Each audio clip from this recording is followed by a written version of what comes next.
The entire gaming industry is about to crash due to greed. I have no idea what this video is about. I mean, anything talking about the gaming industry crashing and greed, I 100% believe it. But let me hear it. Let me hear the takes. Blame Truth here, and before the video gets underway, I just want to kind of pay my respects in this video to two big influences in my life that have either retired or passed on, respectively. And I'm talking about Sting and Akira Toriyama. Holy shit, dude! We literally just got done doing the Dragon Ball video, and this guy's talking about too. And this just goes to show you like what kind of impact that these people have on the world. That's crazy. Sting, I saw his last match at AEW Revolution last week, and yesterday I think we all found out collectively that Akira Toriyama, the creator of Dragon Ball, Dragon Ball Z, Dragon Ball Super, helped with the art Chrono Trigger, etc., had passed away.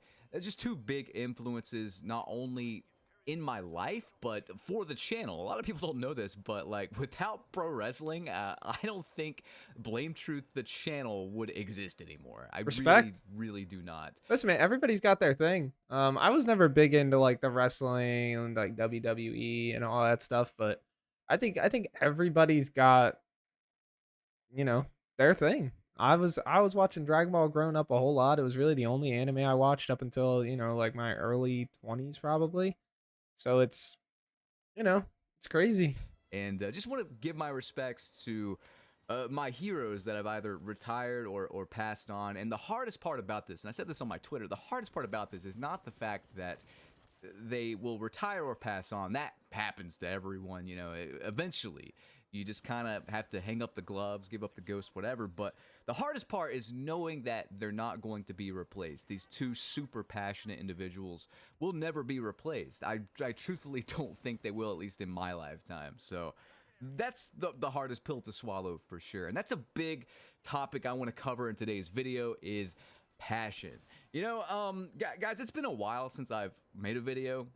When the new season of Call of Duty came out, that was going to be when I made my new video. And I took one look at that season and what it had to offer. And I knew that quite frankly, it was just fucking pointless. I just do not care. And I said on my Call of Duty in general is pretty pointless right now. Not gonna lie, hot take or not, they're just so rinse and repeat. It's $70 every year. It's crazy. Twitter, I'm like, guys, I just, there's no point to even cover it. Like, is it even worth complaining about now? I'm sorry, but is it? The one thing I want to bring up from this particular season and cover in this video before I get into the main meat and potatoes topic is this. Only in Call of Duty would you see this. And I looked at this and I just had to laugh because this is the state of the game. Ricochet, the Ricochet team or whatever, banned like 20,000 cheaters, I think last week or something like that, after banning like 6,000 a few weeks before. The cheaters are insane. If anyone's still playing Call of Duty, they're probably cheating at this point. Or Is he playing Battlefront 2 right now? This is what Battlefront 2 looks like? Like the new gen, not the classic one that's coming out? This doesn't look too shabby.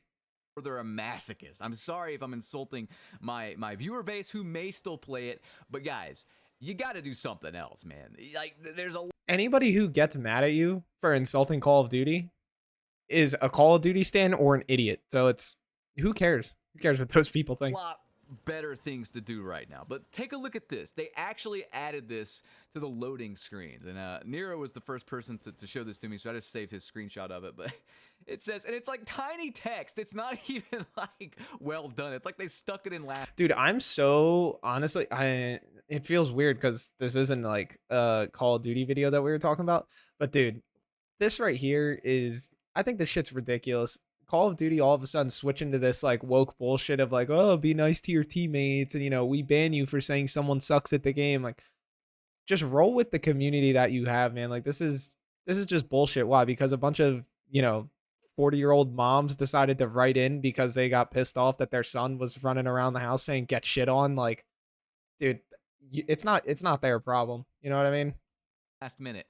Players who cooperate with their teammates win more games. Well, You have literally made it so that cooperating with your teammates to win more games will either get you A, chat banned, or B, put into harder lobbies, potentially with people cheating in some capacity. You're basically destined to lose the more you win at this game. And yet they have to remind people to communicate, play with their teammates, cooperate, and all that stuff to win matches. What kind of fucking Twilight Zone shit show has this game actually become? This is the state of it. This is what the community is. No one cares about wins or losses because it doesn't matter. So what are we playing for? Like, what do I get if I win a match of Call of Duty? What do I get? I'm gonna tell you what I get. It's been this way for a long time. I get Jack and I get shit. And that's it. Not wrong. Why bother? Let's move on, though. Let's move on. The real meat and potatoes of this video is actually, it's going to transcend Call of Duty here. And when I talk about Akira Toriyama and Sting, two kind of different fields. I mean, if you're an anime fan, wrestling fan, maybe both, you know who these guys are. But it's two different fields, but these are two individuals that just had so much passion, so much drive, and were respected by their peers. And we're getting to a point, this is like a society problem. And I'm not trying to go Joaquin Phoenix Joker here, but like, this is a society problem. Like, who is going to replace these men? You know, where are the people that are this like inspirational and driven and motivating to everyone else? I just truly don't think they will ever be replaced. And I think society as a whole will gradually get worse because we don't have any hero, like actual bona fide heroes anymore. People are either greedy or they're lazy or they're scumbags or they get walked on. It's like, I don't know. It's a society problem, but we'll get to that maybe in a different video. If you think I'm just saying like things are going to get worse for the sake of it, I mean, I actually have proof for this one, and this is the main thing I want to cover in this video. So check this out. I was on Twitter looking at some news and gaming news and whatnot, and of course this pops up. And this is the dumbest thing I think I've ever seen. This isn't just Call of Duty. This is an industry-wide problem. And if I don't bring attention to it, good God. Guys, we have to speak up. I'm sorry, we have to speak up about this. Just look. What do you got? Come on, and then give me the goods. Me when I'm telling lies. Shinobi says WB sees its future game strategy to involve more live service, mobile, and free-to-play games. I mean, yeah, that's all the moves. So rather than just launching a one and done console game, how do we develop a game? For example, Hogwarts Legacy or Harry Potter is just a live service where people walk around. Yeah, I mean, he's not wrong. Warner Brothers doesn't really have any kind of like longevity games. Rather than just launching a one-and-done console game, how do we develop a game around, for example, a Hogwarts Legacy or Harry Potter that is a live service where people can live and work and build and play in that world in an ongoing basis? Real fucking simple, right? Here's what you do. You take the Harry Potter world, right? You map it into zones. So you have a zone up here, a zone down there, everything like that. You make a whole bunch of spells. You have a bunch of buffs and debuffs that spells apply. You make some kind of in-game currency. Make it obviously Harry Potter related. You add a couple bosses. You add, some dungeons. You add some kind of end game system. Congrats. You have a live service. You have a live service that people build and play in the world together and regularly play it.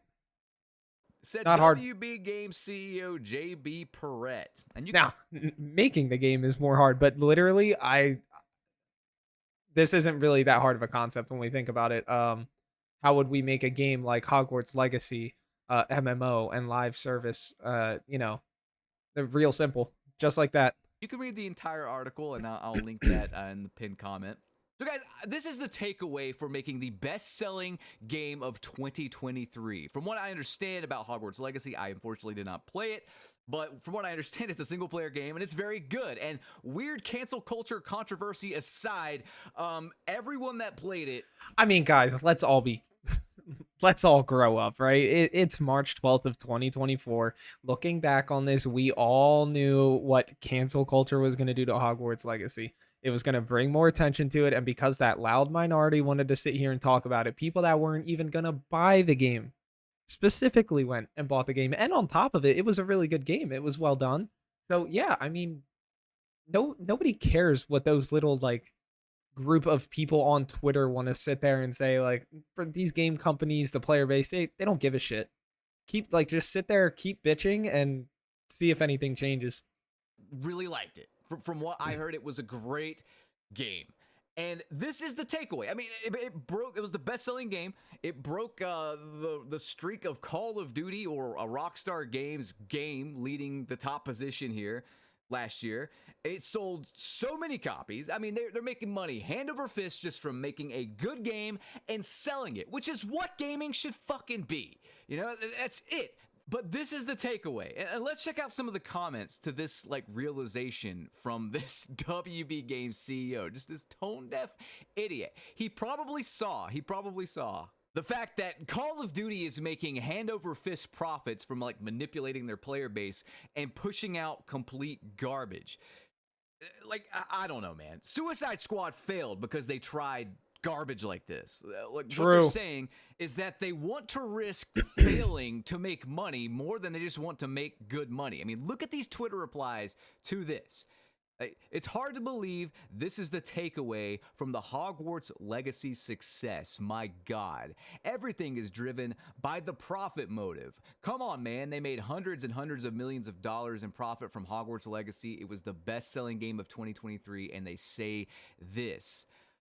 You know, if this came from like, I don't know, a small group of indie developers, maybe I would be more okay with that. Like, maybe make a Power World. Indie devs made Power World, which is, You know, I'm gonna be honest. So right when we talk about this tweet, at 7:58, like, I get why people see this and they're super like pissed off and, upset about it. But at the end of the day, like, this is actually kind of the mindset that you want the companies to be in. A game like Hogwarts Legacy was so good and left people wanting more because it's a single player game. The general population, when they beat the story game, like the entire story mode and all that stuff, a lot of people don't even actually complete it. And then two, a lot of people don't go back and play it. They play it once, and then, they wish that they could, continue, and that they wish there was more something to do. But in a single player game, it's really hard for longevity. So I actually think this is a great idea. Now, of course, here's the difference, right? If they came out and actually made a live service game, we'll say it's Harry Potter, based and things like that. Um, and it was done well with a proper end game. No pay to win. It was free to play, even if it was, maybe cheap, but then you didn't really have to pay much to get in, like kind of like a $25 or $30 game. People wouldn't even be mad because it would probably be a really good game and people would probably play the shit out of it. I would. I 100% know this. If you gave me a Harry Potter, like Hogwarts Legacy type of vibe in like an ARPG or just, I don't know, a little more of a grindy type game, I would play the shit out of it as long as it was good. Now, we all know what they're going to do is, put it behind a paywall, overpriced cosmetics and all that stuff. So yeah, it's greed, but like this initial thing, like, I'm not mad about the actual tweet itself. Knowing what it'll probably lead to, I see why people are mad, and what it's most likely to lead to, because it's AAA games and they're all scumbags at this point. I get why people are mad, but I wish that was the mindset that a lot more companies were in. devs made Power World, which is kind of what they're describing. It's like an MMO essentially. But this is not it. This is clearly a profit-driven thing. They want that Call of Duty money. Call of Duty can lose 40% of its sales year to year and still make money hand over fist, sometimes more money, just by raising the price of the game $10 or raising the price of cosmetics. No, I was going to say, Call of Duty, all they need to do to make more money is just collab and come out with a new skin, and all of a sudden everybody gets back on and totally forgets that Call of Duty charged them for $70, while basically it was only an update of Modern Warfare 2. I mean, come on, guys. Like, I'm so sick and tired of the Call of Duty sitting there, or the Call of Duty community just sitting there bitching, just bitching all of the time about, oh, it's a $70 game. I'm so tired of these $70 Call of Duties. This is just an update. It's the same thing as last year. Or we complain about the SBMM, or we complain about that the rank system. Stop playing the fucking game. to be honest, like just stop. You want the $70 every year to stop? Stop playing the game. Don't buy it. Very simple. I guarantee you that if nobody bought the next Call of Duty at launch for $70, you want to know what would fucking happen? There wouldn't be a $70 Call of Duty coming out. They would cancel that shit and immediately would probably apply a massive patch, which basically most of the shit that we'll call it MW4, the next one that'll come out, they would basically just update the shit out of MW3 for free, and they'd be sitting there kissing the consumer's ass and telling them that they're sorry. Like, what do you mean? And then they would probably put half off bundle prices for new cosmetics in MW3, and everybody would be happy. Like, you can only sit here and complain about these games. Like, I was like this with sports games, right? I used to love playing 2K and Madden, and I would buy them every year. I didn't care, just for the updated rosters. And then kind of as I got older, like, I realized, why am I doing this? You know what I mean? Like, why am I paying $70 every year? And listen, if you're one of those people that has $70 and you don't care because you're a couch dad who plays, maybe an hour a night or so, while the wife and kids go to bed, and you put your headset on your 65-inch TV that was $500, so it's actually hot garbage, then great. Like, have fun, enjoy it. Like, I'm glad that this is what you want, but I'm so tired of their like dedicated hardcore community sitting there and just complaining about the game for the last like 10 years and still buying it. Like, it's the same shit, different day. You know what I mean? Like, it's crazy. By $5 average. These profit raises sneak up on people, and I don't know who is paying $30 to play dress up in a shitty first-person shooter that's not even going to carry over to next year's game. But get some psychiatric help, you complete and utter fucking moron. It needs to be said, and I'm glad I have a pop and spit filter on my microphone right now, because I am getting straight up into this thing's grill. You know what, guys? This is going to be an industry-wide, I mean, it kind of already is, but it's just going to get worse. So, have you guys heard of Skull and Bones? That game's coming out, right? I saw some gameplay of it on Twitch, and it looks like trash. It looks awful. Yeah, man, Skull and Bones was. I mean, we have another video on that, already out on the YouTube page. But, yeah, I mean, yeah. Skull and Bones sucked. Yeah, he's 100% right though. Like, this is industry standard at this point. Everybody is just min-maxing for profit and not giving a shit about the actual consumer, and that's never going to change until the consumer actually does anything.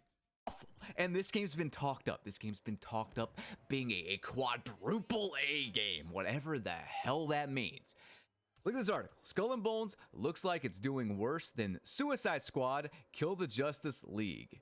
This is just from an article. I mean, Ubisoft, you're going to go bankrupt if you keep spending all this money on trash to try to siphon more money out of the public. You could hire a few indie devs and get them to, like, I don't know, mess around with Assassin's Creed Black Flag and come up with something better than what I personally saw with Skull and Bones. And I'm not trying to trash every single new game that comes out. I'm really not. But guys, the quadruple A comment from Ubisoft CEO was probably the dumbest thing he could have ever said in reference to Skull and Bones. It shows that he has never played the game, completely lacks any sort of self-awareness, has no clue what is. Well, of course he's never played. Guys, come on, like, we're not really surprised here. Like, this is obvious. Of course the CEO has never played the game. And of course they lack any sort of self-awareness, has no idea what's going on in the gaming industry. No. Like, why do you guys honestly think that like these gaming companies CEOs are anywhere in touch with like the gaming community or what a AAA game is? It's fuck no. Fuck no. They're sitting there looking at profit margins and again trying to min max. Oh, well, how much more money can we make? And then they look at, a game director and they say, I want X amount of dollars to be in direct profit before Q3. Like, come on, guys. None of these CEOs give a shit going on in the gaming industry, has never played a game developed by an indie studio with 1 to 5 developers that offer more content in an early access game in development than Ubi in a quadruple A game. I don't want to trash, let me go back to this. I don't want to trash every new game. Helldivers 2 is apparently fantastic. I've enjoyed Palworld despite it being more of an indie title. It's definitely an indie title. I really like Lethal Company. I actually got into Dead by Daylight quite a bit, and while Dead by Daylight definitely has its problems, I do appreciate just them sticking with that one client for like the past 7 years and just adding to it. Maybe Call of Duty is just the Call of Duty PTSD of switching games every year. Maybe like Dead by Daylight more. I don't know. 100%. But like it's truthfully not hard to just make a good game. I mean, it's really, really not. Hire the best people for the job. Don't hire 4,000 morons from like California. Like, if you go to like a Starbucks, check off some DEI checklist and then hire those people to work on your game. It's going to suck. You're not hiring based on passion. You're not hiring based on talent. You're hiring on, I don't. I feel like this is the thing with gaming in today's world, is that there is no passion behind the games. Like, you take a look at Diablo 4, for example, they literally had their own devs go on stream and play the game, and they didn't know how to play it. Blatantly, in front of thousands of people. Like, games used to be made with a lot more of a passion, right? You take a look at, like, let's just use old Dragon Ball games, for example, since he wants to talk about Akira Toriyama. The Tenkaichi games, man, like, you can tell that, like, when certain characters were fighting against each other, they had separate voice lines. Like, that's not just some, like, that was probably a random idea in a 2 o'clock meeting on a Tuesday, if you get what I'm saying. Like, somebody probably was just like, yo, what if every time Tien and Yamcha fight each other, like two friends use Morona, they say these stupid ass lines to each other. And somebody was like, I like it, put it in there. Like, and that person was probably a huge Dragon Ball fan. But my point is like, there's just no, it's gone from let's release as close to a perfect game as we could, kind of in like the early 2000s and whatnot, because there was no doing updates, there was no, like, any of that stuff, to let's just get it out there and then, we'll try and figure out how to get more money after launch. Or they spend a whole bunch of, time marketing pre-launch and then the launch sucks. Like, this is the world we live in, man. I don't know, meeting this quota. Very simple solution, by the way. Stop buying AAA games and you're done. Like, you're good. It's really not hard. I feel like I've been so much happier of a gamer. Like, yeah, I still play some, AAA titles. We play Overwatch, which is Blizzard, which is technically AAA. I'm sitting here trying to think. I'm sure I'm not going to be a hypocrite. I'm sure I play other AAA games. But ever since I've started just diving into like indie games and just kind of you have this mindset, especially when you go to PC and you see like the Steam library and you just see all of these games that are out there, and you know that you've got the refund period. Like, just start trying other games. Start playing other shit, and you'll see what else is really out there, and you'll actually kind of, I don't know, I've started to appreciate games in a different way. And then hiring to make a profit. It's never going to work. The only reason it works for Call of Duty is because the player base is either really, really stupid children, 60-year-old dads in front of their 60-inch TV, or old heads that can't let the game go and will just play it all year and complain about it. I've broken the cycle, guys. I have not touched Call of Duty, I think, since December, since that meat grinder map came out or whatever. Really haven't touched it. I mean, I don't plan on playing it the rest of the year. Every single year I play Call of Duty less and less. I feel like I'm going to be like The Undertaker. It's going to come out, I'm going to cover it for a week, maybe even a day, and then I'm just done for the year. That's going to be my WrestleMania payday, essentially. I will always cover Call of Duty in some capacity on this channel, but my God, how far we have fallen. How far we have fallen, not just in that game, but in gaming in general. Not wrong. I saw something on Twitter in closing here about Halo 3, and they just posted the main menu of Halo 3. And I just listened to that main menu music, and I could hear the passion, the soul in that game. That game was a financial success. It was huge. Halo 3, I really don't think there will ever be an It's not even the best Halo either. Think about that. FPS as good as Halo 3 ever again. Great single player, great multiplayer, great creative modes with Forge and Theater. You will never see that. The innovation of Theater and Forge in general. You'll never...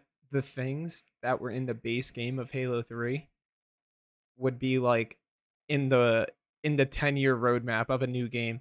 It's 100% true. Never see that again. I'm sorry. It's just not going to happen. Unless the games industry crashes and gets taken over by indie devs, we are never going to see that again. Guys, I hope you enjoyed this video. I'm out. Rate, comment, and subscribe. Let me know your thoughts below. Peace out. That's good shit.